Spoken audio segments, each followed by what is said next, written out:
So, yep.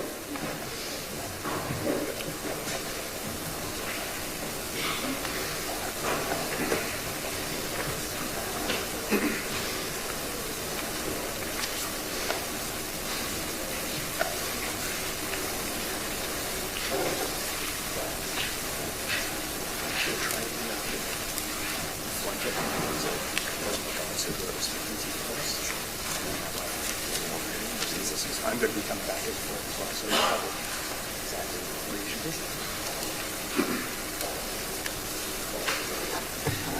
be. And we're coming up to our 1-minute warning. Just to confirm, everyone's good for white balance, everyone's good for sound checks. Perfect.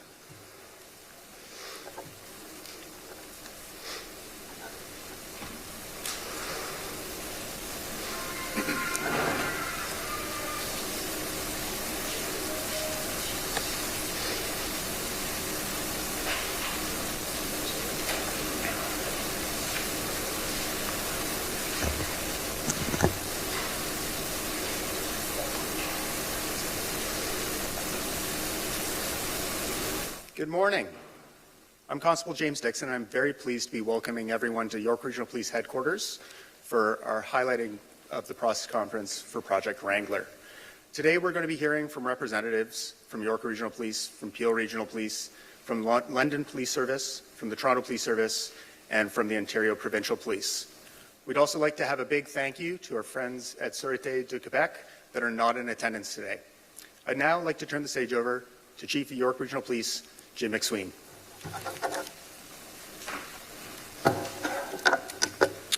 Thank you. Good morning, everyone, and welcome to York Regional Police Headquarters. Today, we will be sharing the results of Project Wrangler, a nearly year-long investigation into a criminal group responsible for a host of violent crimes across the province of Ontario.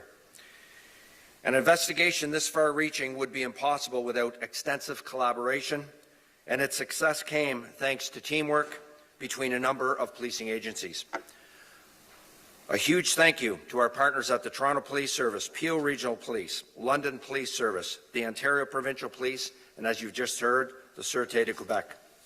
I'm pleased to welcome representatives from those agencies here today, Chief Nishan Duriappa of Peel Regional Police, Chief Tai Trung from London Police Service, Acting Deputy Chief Joe Matthews of the Toronto Police Service, and Chief Superintendent Karen Gannot of the Ontario Provincial Police. My sincere thanks to each and every one of you for being here today. And of course, my thanks to all who contributed to Project Wrangler for their diligent work leading to today's announcement. As a result of this investigation, 13 people have been arrested and face more than 150 charges. 2 more are still wanted by police.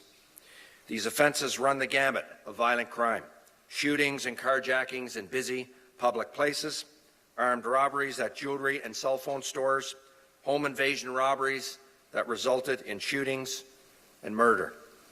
These acts were brazen, they were brutal, and they're completely unacceptable. When it comes to committing violence, these suspects certainly did not discriminate. They showed complete disregard for the value of human life, and they left hundreds of victims in their wake. When a store or a bank is robbed, or a car or cash is stolen, we're not just losing property. Our communities are losing their collective sense of safety and security. People are shopping, doing business, or going to work in fear thanks to these criminal groups. We owe it to those victims to investigate these criminal groups extensively and to ensure they're prosecuted to the fullest extent of the law. That wouldn't be possible without this collaboration across jurisdictions. I'm thankful also for the support of the Ministry of the Solicitor General in the administration of the multi-jurisdictional major case model. And I'm incredibly proud of every member who committed their hard work and unwavering determination to this investigation.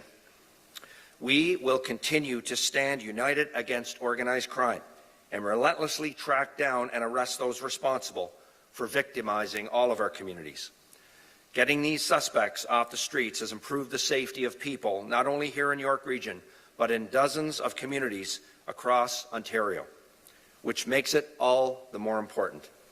You'll now hear from Superintendent Simon James, who will shed light on details of the operation. Thank you.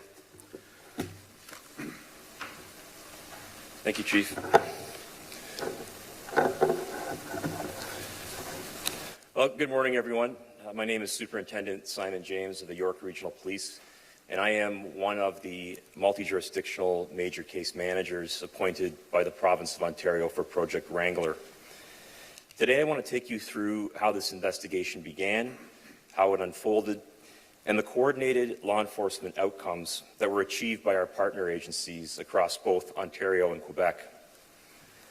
Project Wrangler was launched after police services across the province noted a series of violent incidents that at first appeared to be unrelated.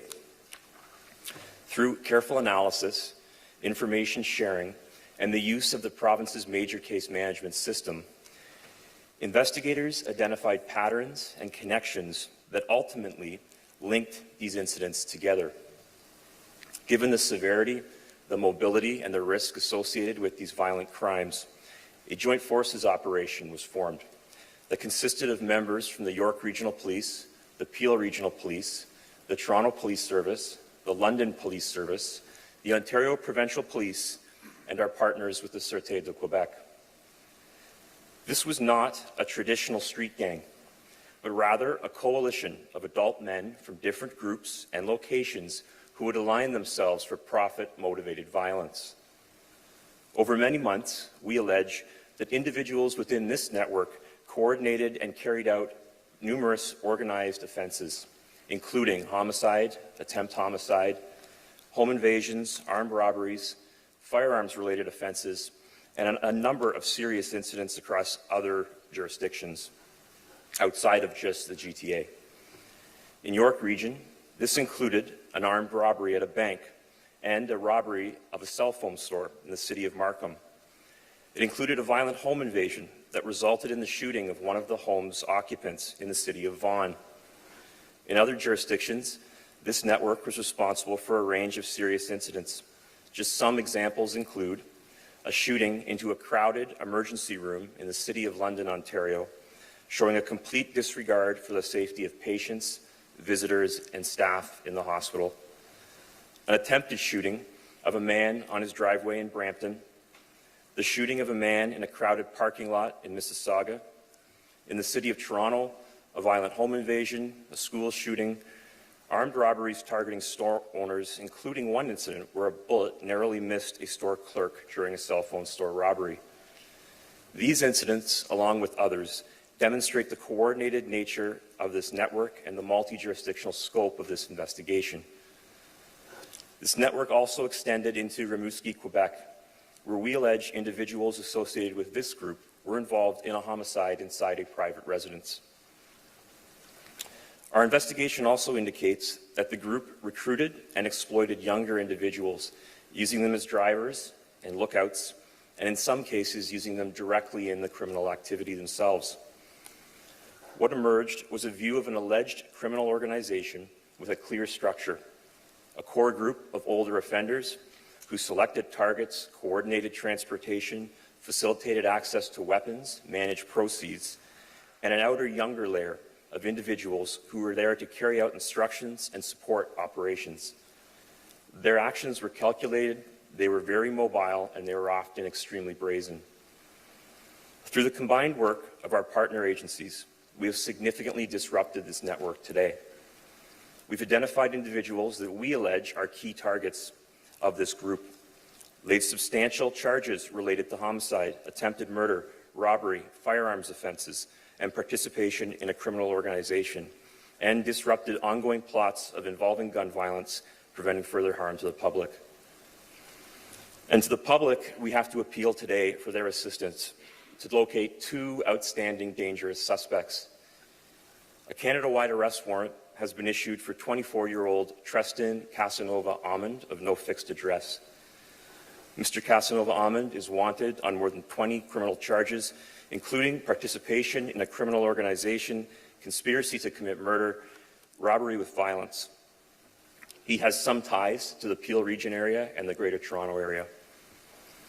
A Canada-wide arrest warrant for first-degree murder has also been issued for Mr. Ingram Mohammed, 20 years of no fixed address. Mr. Mohammed has some ties to the Hamilton and Kitchener-Waterloo areas. He is wanted by the Sûreté de Quebec on charges related to the murder that I spoke of earlier. If you have information about either of their whereabouts, we urge you to please contact police or Crime Stoppers if you wish to remain anonymous. These individuals may pose a risk to public safety until they are located. What is clear from this investigation is that collaboration does work. No single police service could have addressed this level of organized, mobile, and transprovincial violence alone. Project Wrangler demonstrates the strength, necessity, and effectiveness of unified policing when threats move across borders and seek to exploit them. I want to acknowledge the tireless work of our investigators, our crime analysts, our frontline officers, our specialty units, and every partner agency represented here today. Their professionalism and dedication have made these results possible. The public can be confident that when violent individuals attempt to cause harm in our communities, whether in one city or across multiple provinces, our police services will stand together, we will pool resources, and use every lawful tool available that we have at our disposal to stop them. Thank you. Thank you, Superintendent. I'll now invite to the microphone Peel Regional Police Chief Nishan Daryappa.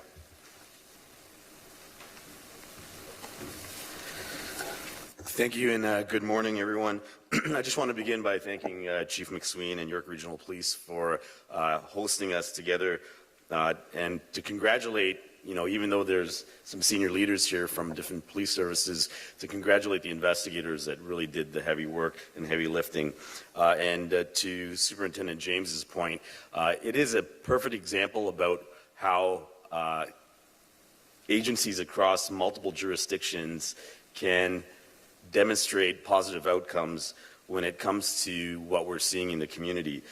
I want to highlight that, we are here in force to show that the community's expectations when there is harm being caused right across Greater Toronto, Ontario, and even into other provinces is that we work collaboratively together to show a positive outcome. So the home invasions, the shootings, the egregious activities that are being illustrated even on these videos are ones which the community expects us to show results, and that's what is important about today. As it pertains to Peel's involvement in Project Wrangler, it began when we received critical information from York Regional Police regarding an individual, Danielle Levy-Porter, which is highlighted in obviously the arrests, that was a suspect known to us in Peel for a previous shooting. Acting on this information with York Regional Police, our Peel officers and investigators were able to successfully coordinate the arrest of Levy-Porter in Peel Region. His arrest and takedown resulted in evidence being revealed connecting him to multiple violent offenses and a core network of other offenders with strong ties to Peel Region and York and the GTA. This network was responsible for a 6-month spree of shootings, robberies, attempt murders, home invasions, and offenses that spanned, as you've heard, into GTA, London, and Quebec. It quickly became very clear to us that these offenders operated with increased sophistication, leveraging encrypted communications and advanced technology to conceal their activities. Of the 15 offenses criminal events that are highlighted as a result of this project takedown, 5 occurred in Peel Region, Mississauga, and Brampton, impacting 7 victims. We also discovered, and as Superintendent James highlighted, that many of these offenders that were arrested in the project were already on a form of release. I highlight that, and I know Chief McSween has highlighted it previously, that this continues to be a problem where a small amount of people create the biggest amount of harm. As highlighted, this group tasked younger individuals and associates based in Peel Region to carry out their organized operations on their behalf, including robbery and firearms offenses. We continue to see young people that are involved in criminal networks being exploited because they are vulnerable and they're willing to participate.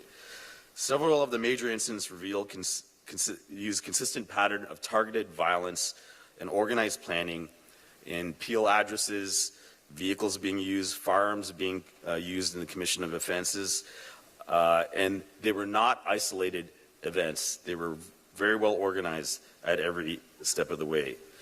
I'm proud to say that the outcome of today and the work by the remarkable investigators across multiple jurisdictions has effectively stopped a network that would have continued to cause harm right across this province and many other communities. Violence continues to be what grips our community on every doorstep, and we need to show the community that there is a concerted effort across different police agencies in collaboration to dismantle them right across this province. I want to again sincerely thank York Regional Police, London, Toronto OPP, and our partnering agencies for demonstrating this in every possible way. Congratulations. I'll turn this back to Constable Dixon. Thank you. Thank you, Chief. I'm now going to call to the microphone Chief of the London Service, Ty Trump.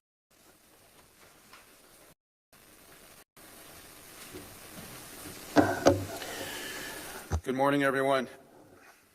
I want to thank my fellow police chiefs to my left and acting deputy chiefs and chief superintendents and all the justice partners and everyone involved in Project Wrangler for your leadership and your commitment.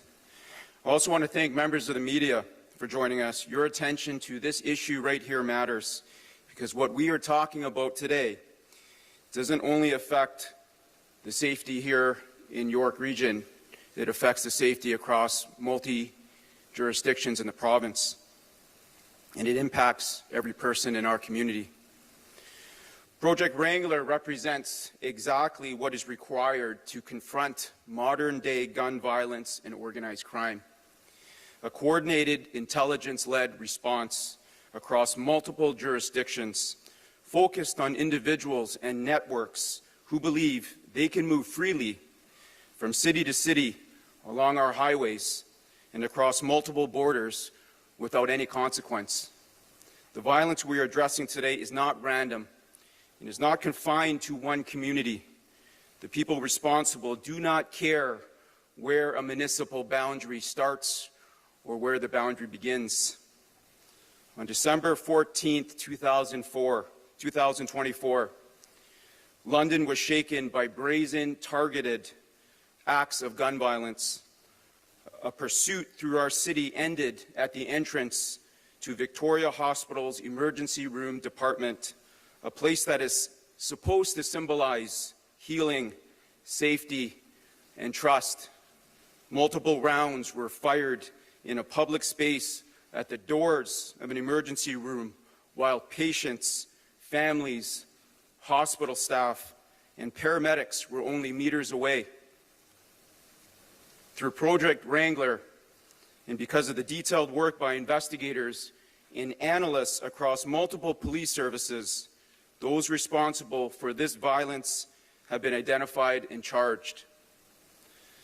I want to thank Superintendent James and the multi-jurisdictional team of investigators who devoted countless hours to this work. And again, thank all the police services involved, and a special thanks to Chief Jim McSween and all members of York Regional Police for leading this Joint Forces operation. Thank you. Thank you, Chief. I'll now be inviting to the stage Toronto Police Service Acting Deputy Joe Matthews. Good morning. On behalf of our Chief, Myron Demke, I thank you for being here. The Toronto Police Service is proud to stand with our law enforcement partners to highlight the success of Project Wrangler.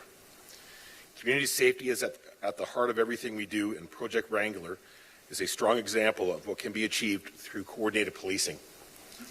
In Toronto, the offenses to this project include armed robberies, a home invasion, and a shooting. These are violent crimes that create real fear for residents, whether they're in their homes or simply going about their daily lives. While major crime indicators in Toronto have gone down this year, including homicides, shootings, auto thefts, robberies, and break-and-enters, we know incidents like these have a significant impact on how safe people feel. That's why projects like this matter.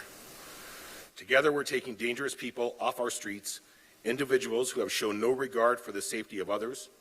Many of those arrested now face charges for breaching probation, disobeying court orders, or failing to comply with release conditions. We will continue to support measures to strengthen bail compliance for repeat violent offenders and enhance our community safety across Toronto. Thank you to all of our partners and everyone involved in bringing these offenders into custody. Thank you. Thank you, sir.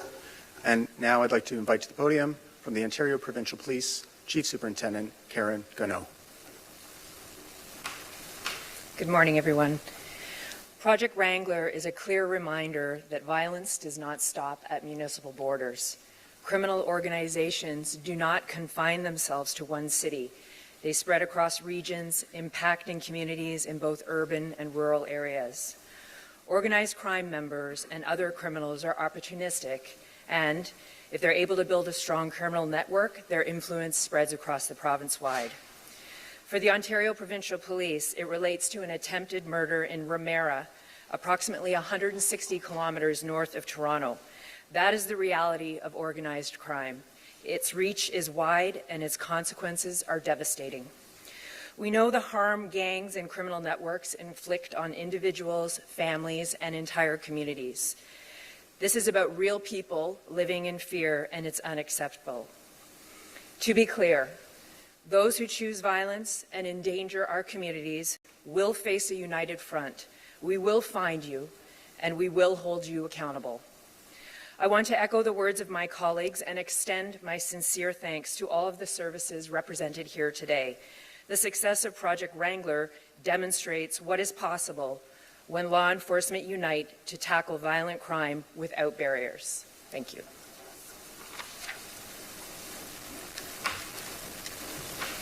Thank you, Chief Superintendent. At this time, we're going to open the floor for questions and answers. I ask that you please attend the microphone over at the side, that you state your name, the outlet you're with, and who the question is directed at. At this time, we also ask that all questions being asked be directly related to Project Wrangler. Thank you.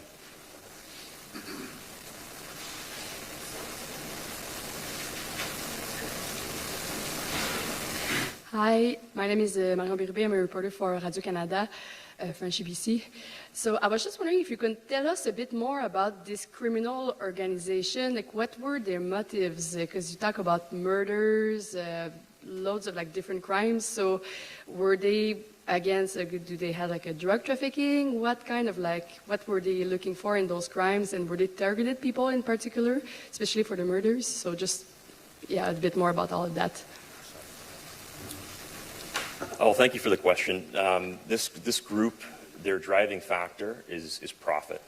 They're a very mobile, transient group in the fact that they're all over the province of Ontario. They're into numerous places in Quebec. And their driving factor and the driving reason that motivates them is financial gain. They're committing profit-motivated violence would be the best term to describe this group. They are committing crimes for a variety of reasons, but ultimately what it all boils down to in the end is money.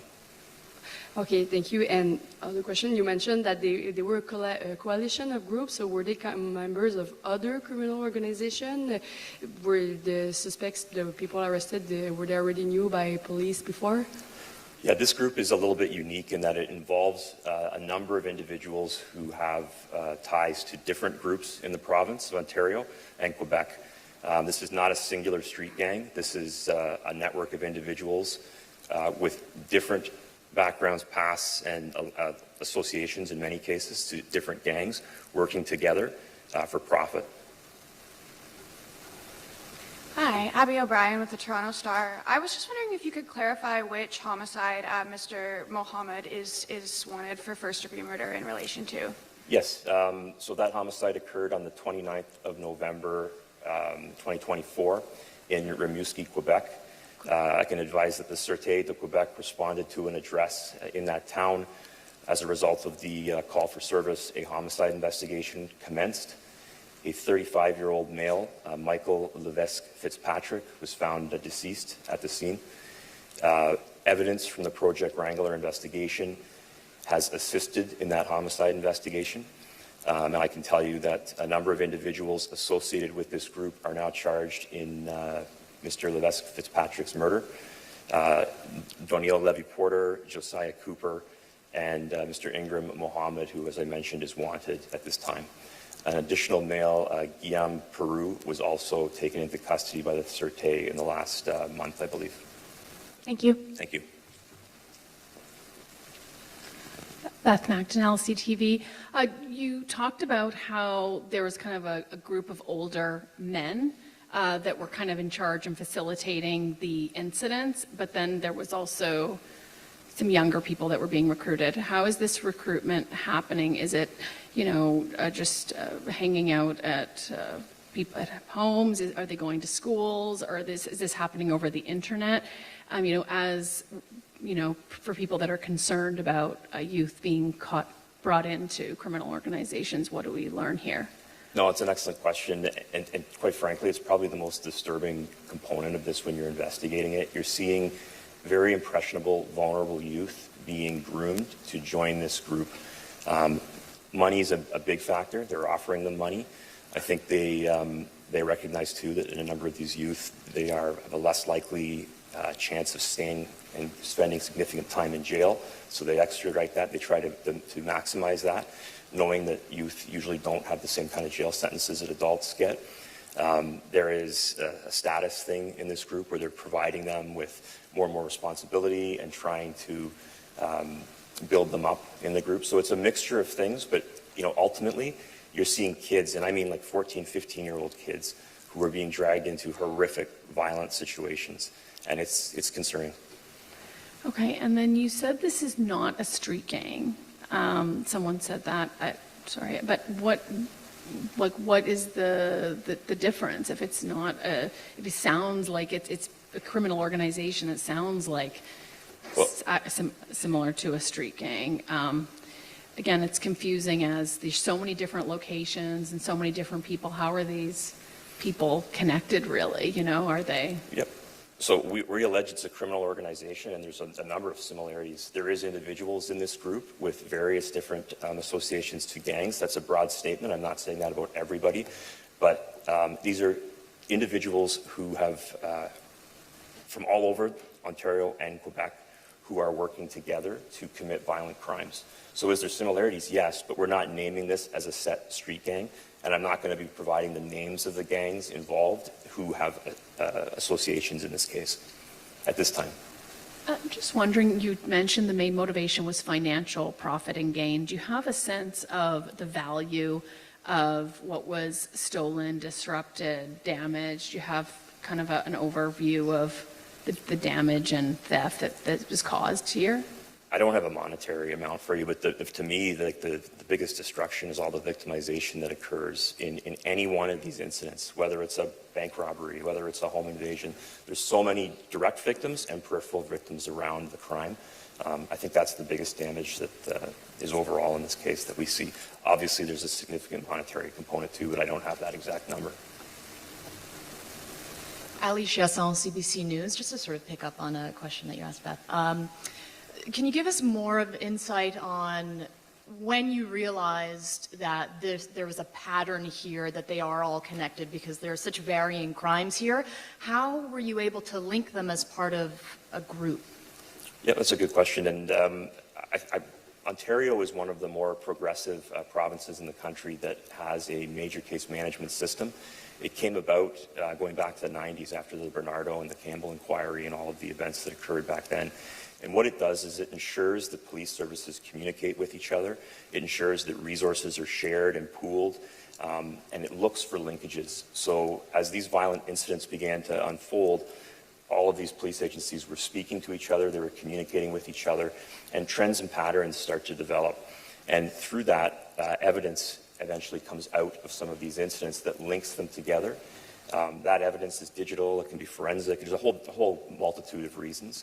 But because of that system, we have been able to make linkages, I think, quicker than many different provinces and states in the U.S. and things like that. It's quite effective, and that's kind of why this happened so rapidly, and we were able to pool our resources so quickly. What are some of the patterns? Is it people showing up at different, or associates being involved in several different crimes? You're seeing a multitude of individuals. You're seeing a number of very violent crimes with firearms typically being used. I'm not going to get into all the actual details of evidence, of course, to preserve the investigation, but a number of the situations were being committed in similar ways, and those patterns were picked up also through the use of some of our crime analysts who are very helpful, who are looking for those patterns and trying to make linkages. Thank you. Good morning, Rhianne Campbell, City News. You said earlier that you've substantially dismantled this organized group. My question is a bit of a two-parter. First of all, would you say that there's a ringleader involved in all of this, and have they been caught? There is a clearly defined hierarchy. I would say that, but I'm not going to get into all the specifics of that to preserve the investigation. But to your point, yes, there's a very defined hierarchy in this group. And many of the upper echelon and what we allege are the top individuals have been arrested at this time, yes. Is police worried that, going forward, we're going to be seeing more of this kind of organized crime popping up and essentially affecting all of the rest of our province? There's organized crime is alive and well, and I think that from the investigative side, the most concerning component to it is how it is adapting. It is becoming very mobile and very complex, and to solve cases that involve organized crime from the police side of things is becoming more and more complex. I think this will have a dent, but I'm a realist. I know that it's not going to stop all organized crime activity in the region and the area right now. We've also seen community groups speaking about, young boys in the community going missing. Would you say that this kind of crime is also involved or correlated to what we've also been seeing in the community? Well, I think you're seeing young kids who are being targeted, not even realizing it, for violence. It's hard to see, to be honest, when you start investigating it. I'm sure many people here have kids. These are very young children, and they're being brought into crazy situations of extreme violence, and it's very concerning. Thank you. Thank you.